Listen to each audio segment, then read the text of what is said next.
anak remaja di Indonesia itu ada 30% punya masalah mental. Terus gejala masalah kesehatan mental tuh apa aja, Pi? Gejala kesehatan mental itu banyak. Jadi bunuh diri ini bukan masalah main-main. Ini masalah mental yang sangat parah. Kemarin aku lihat berita tentang kasus anak muda itu bunuh diri karena diputusin pacar. Iya, beritanya banyak. Itu Ya, sering banget terjadi. ya masih ada banyak kasus bunuh diri juga. Ya. Nah, itu kan tentang mungkin mereka memiliki masalah mental. Nah, dalam pengamatan Abi itu gimana? Ya pasti Kak, itu bunuh diri itu ekstrim dari masalah mental. Masalah kesehatan mental itu ujungnya itu adalah bunuh diri. Abi memang mensurvei ya berita tentang bunuh diri. Satu saat Abi Google tuh ya, bunuh diri mahasiswa Indonesia, search gitu. Wah, beritanya ternyata banyak sekali cerita tentang bunuh diri. Sampai itu Abi screenshot satu-satu. Nah, setelah itu Abi tampilkan di Instagram Abi berita tentang bunuh diri. Jadi ini masalah besar sebenarnya di Indonesia. Dan ini sejalan juga dengan penelitian dari Fakultas Psikologi UGM kerjasama dengan 2 lembaga internasional Australia. Nah, ditemukan ternyata anak remaja di Indonesia itu ada 30% punya masalah mental. Banyak ya, Pi? Banyak. Dari 100 itu berarti ada 30 yang punya masalah mental. Memang nggak semuanya bunuh diri ya. Masalah mental itu kan tidak harus ujungnya bunuh diri. Nah, tapi yang bunuh diri ini bahkan menurut PBB, WHO itu penyebab kedua terbesar kematian anak remaja. Jadi fenomena bunuh diri ini fenomena dunia. Jadi ini mesti diwaspadai sebenarnya bagi orang tua, bagi para pendidik, bagi sekolah, terutama bagi pemerintah. Jadi bunuh diri ini bukan masalah main-main, ini masalah mental yang sangat parah yang terjadi di negeri ini dan di seluruh dunia. Terus gejala masalah kesehatan mental tuh apa aja, Pi? Gejala kesehatan mental itu banyak, Kak. Misalkan orang merasa cemas dan terus-menerus. Atau mungkin dia tidak mudah berkonsentrasi karena merasa ada problem yang terus-menerus itu datang pada dirinya.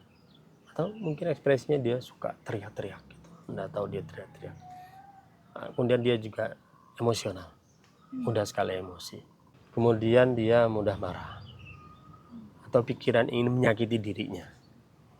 Jadi ketidaknyamanan psikologis yang terus-menerus terjadi kemudian diekspresikan dengan tindak-tindakan yang biasanya tidak sesuai dengan normalnya orang.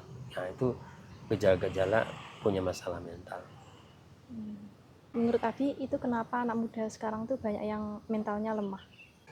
Pertama itu masalah mental dulu ya secara umum. Jadi kalau kita mesti lihat bahwa masalah mental itu ada 2 penyebab biasanya. Pertama adalah faktor fisik.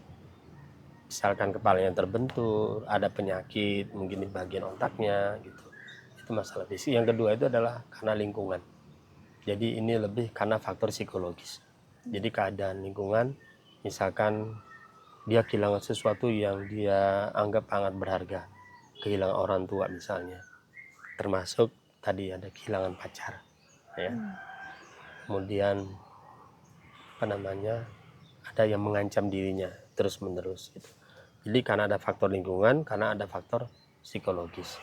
Nah, yang menarik tadi pertanyaannya kenapa terjadi pada anak muda gitu. Ya salah satunya mungkin ya itu karena gadget. Jadi ini seperti yang diteliti oleh psikiater dari Korea Selatan, dia menemukan banyak sekali anak-anak muda di Korea Selatan itu yang mereka pergi klinik-klinik mental. Nah, kemudian dia telusurilah apa nih yang menyebabkan mereka pergi klinik mental. Kenapa banyak yang punya masalah mental di Korea gitu. Lalu kemudian dia menyimpulkan masalah mental itu dikarenakan masalah mental yang terjadi pada anak di Korea itu dikarenakan penggunaan gadget. Jadi penggunaan gadget itu dianggap sebagai penyebab masalah mental. Ini mungkin salah satu penyebab ya. Nah, terus kenapa gadget itu bisa menyebabkan masalah kesehatan mental? Menurut psikiater dari Korea Selatan tadi namanya Yi Jin Shin, itu dia mengatakan gadget itu aplikasi yang ada di dalamnya itu bisa menyebabkan rusaknya prefrontal cortex. Jadi otak bagian depan yang berfungsi untuk mengolah nilai-nilai. Kalau prefrontal cortex itu bisa mengakibatkan orang tidak mampu merespon masalah itu berdasarkan nilai-nilai. Atau sederhananya dia tidak mampu merespon masalah itu dengan baik. Nah, menurut dia orang yang punya masalah mental dikarenakan gadget itu ada dua paling tidak ya. Ada dua fenomena yang bisa dilihat. Pertama itu adalah fenomena popcorn brain, yang kedua adalah matang semu. Matang semu itu artinya dia orang itu matang secara biologis, artinya dia tumbuh berkembang sebagaimana manusia normal, tapi kemudian dia lambat matang secara psikologis, secara kejiwaan. Ya, jadi itu pertama. Yang kedua itu popcorn brain. Jadi popcorn brain itu digambarkan seperti otak meletup-letup. Jadi yang prefrontal cortexnya itu bermasalah, itu dia bisa sangat impulsif. Jadi mudah meletup-letup, dia mudah sekali marah. Dipicu sedikit, wah dia omongnya kasar. Ya. Di apa namanya? Ada stimulus di media sosial, oh dia mudah mencaci maki. Dia mudah sumpah serapah. Nah, ini orang yang punya disebut sebagai ini orang yang punya masalah tadi popcorn brain. Otaknya kayak itu popcorn. Tahu Kak yang masak popcorn itu meletup-letup itu. Itu fenomenanya. Nah, kan sekarang semua orang itu udah pada megang gadget. Ya. Jadi sekarang ya memang tantangannya besar. Semakin hari akan semakin banyak nih orang yang punya masalah mental. Jadi kita bisa ngeliat Kak kalau di media sosial itu ada orang yang meletup-letup, mudah sekali emosi, mengucapkan kata-kata yang nggak pantas gitu. Mudah merespon hal yang tidak bisa mengendalikan diri gitu. Bawaannya itu kata-katanya tidak pantas. Nah, itu salah satu masalah popcorn brain. Dan ke depan mestinya akan tambah banyak lagi. Makanya buktinya kan semakin hari kan semakin banyak anak-anak yang punya masalah mental. Nah, tentang kesehatan mental ini ada yang bilang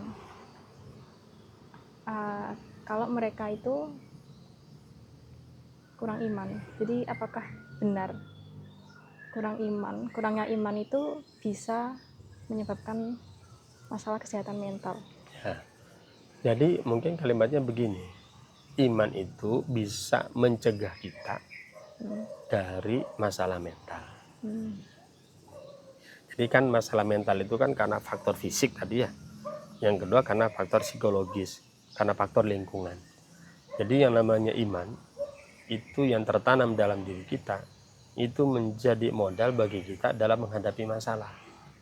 Jadi ada banyak konsep-konsep keimanan yang itu membuat pribadi kita sebagai seorang muslim itu menjadi kuat. Ada konsep sabar, ada konsep syukur, ada konsep tawakal, ada konsep rizkun minallah, rezeki dari Allah. Jadi banyak konsep-konsep keimanan itu kalau ada di dalam otak kita, itu jadi modal bagi kita di dalam menghadapi masalah. Coba misalkan ada masalah yang sangat berat. Kalau orang nggak punya iman, nggak ada konsep sabar dalam dirinya, dia lihat masalah itu ya hanya sekedar masalah. Dia tidak bisa menyikapi dengan benar. Ya, karena dia tidak punya konsep dalam menghadapi masalah itu. Jadi dia kalau ibaratnya handphone, itu seperti hang Kak. Oh ada masalah gitu. Bingung menghadapinya gitu. Tapi kan kalau orang punya iman, ketika ada masalah, pertama adalah dia sabar. Ya. Kalau misalkan masalah itu adalah meninggalnya orang yang dicintai, maka dia punya sabaran. Dia tahu ini adalah ini adalah kodok ketentu, ini adalah takdir Allah gitu. Sehingga memang takdir itu harus diterima. Ini orang yang punya sabar. Tapi kalau nggak punya konsep itu, ketika misalnya orang yang dia cintai meninggal, dia bingung saja. Dia hanya merasa kehilangan. Terus menerus merasa kehilangan. Terus menerus dipikirkan. Ya. Nah, jadi iman itu ya sangat powerful, membuat pribadi seorang muslim itu menjadi kuat. Jadi insya Allah kalau imannya kuat, tertanam dalam dirinya, dia merasa ada Allah sebagai backing dia, sebesar apapun masalah yang ada di luar sana, itu tidak akan membuat mentalitasnya terganggu gitu. Terus kalau misalnya emang sudah diri kita ya, mungkin seorang itu merasa kalau dirinya tuh punya masalah mental, itu apa yang harus dilakukan? Nah, dia memang harus jangan menyendiri ya. Dia butuh ada orang yang dipercaya, yang tahu mungkin masalah kejiwaan, yang tahu masalah agama. Dia perlu menyampaikan itu, minta solusi, jangan menyendiri. Hingga nanti ketika omong-omong dengan orang yang punya pemahaman tentang masalah kejiwaan manusia, paham tentang agama, dia akan mendapatkan solusi bagaimana menyikapi masalah itu. Yang tadinya mungkin dia nggak kepikir. Dia kalau dia sendiri dia nggak tahu gimana cara menyelesaikannya.